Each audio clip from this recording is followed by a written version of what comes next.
Isang mapagpalang umaga po sa ating lahat. Buhay po ba ang Diyos? Sa umaga pong ito, batid ko po ang lahat ay nakadama na ng pag-ibig na mula sa Ama. Amen po ba? Amen. Palakpakan nga po natin ang buhay na Diyos. Kay buti ng Ama, kay dakila niya, sa kanyang pag-ibig, na ipundasyon niya ang gawain na ito at muling ibinigay niya sa atin ang taong kinalugdan niya, ang ating mahal na Apo Kunching. Kung paano po ba, ibibigay ko pong tema sa inyo ay yung pag-ibig. Yamang ngayon kapistahan ng inanalagin sa Klolo at yung puso ni Jesus. Ang nais ko pong ibigay na tema ay yung pag-ibig. Alam niyo po, pag sinabing pag-ibig, alam ko po lahat dito ay nakadama na nito. Amen po ba? Amen. Palakpakan niya po natin ang buhay na Diyos. Mayroon po akong tatawagin na magbabahagi kung paano niya nadama ang pag-ibig ng Ama. Ibabahagi niya kung paano niya naramdaman kumilos sa buhay niya nang tumungo siya sa dambanang ito. Kung kahapon po, ang tema kahapon, natatandaan niyo po, sino po yung nandito kahapon? Ano po yung tema kahapon?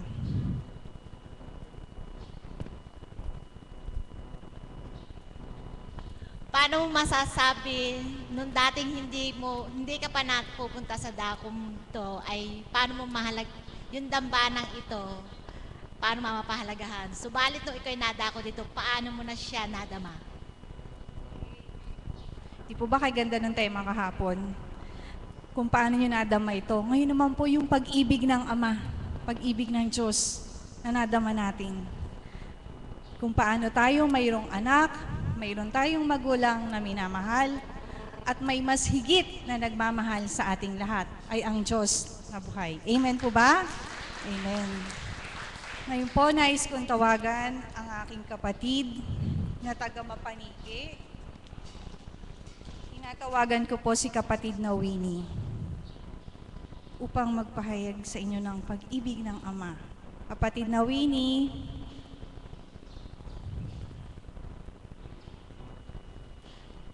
kung wala pa po,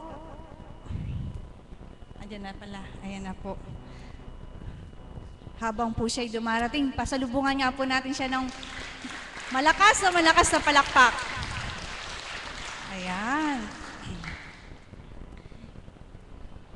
Alam ko po kahapon, maraming nabitin doon sa bahaginan eh. Maraming gustong magbahagi. Yung pong kahapon na gustong magbahagi, ngayon po, taas lang po kayo ng kamay. Ito na po ang ating kapatid na Winnie na galing ng Mapaniki.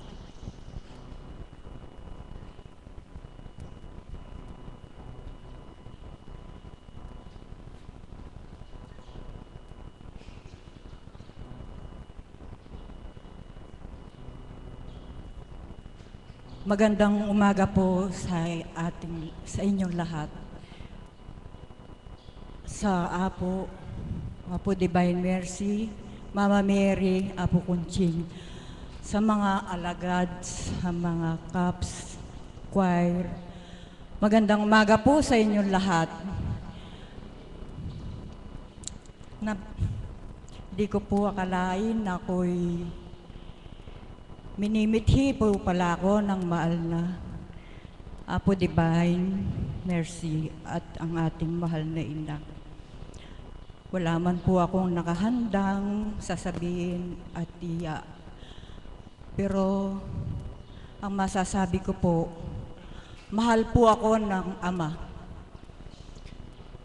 Kasi po, ang buhay ko po ngayon, ako lang po ang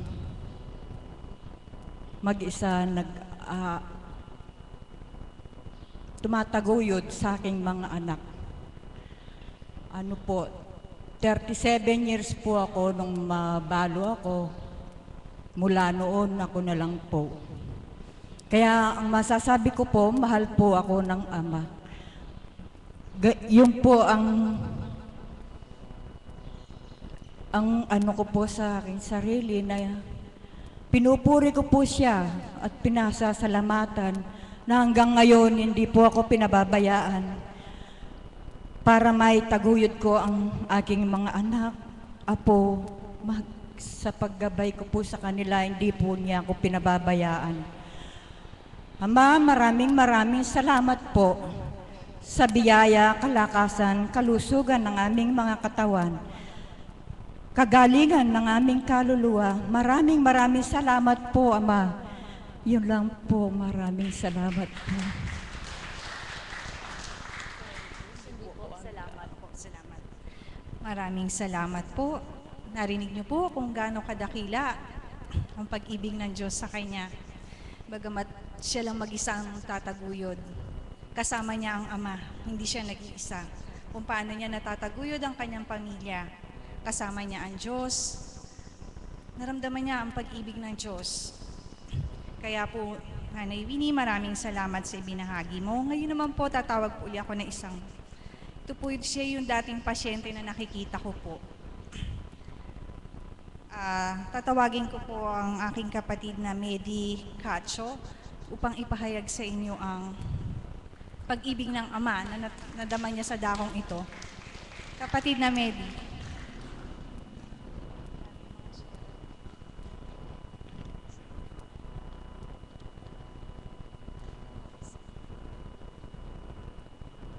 Wala pa po ba si kapatid na Medi? Kanina po kasi nandiyan, nagja-joyful eh. Umihilang po.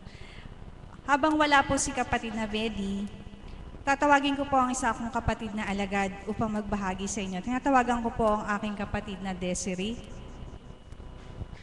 Palakpakan po natin ang buhay na Diyos sa ating kapatid.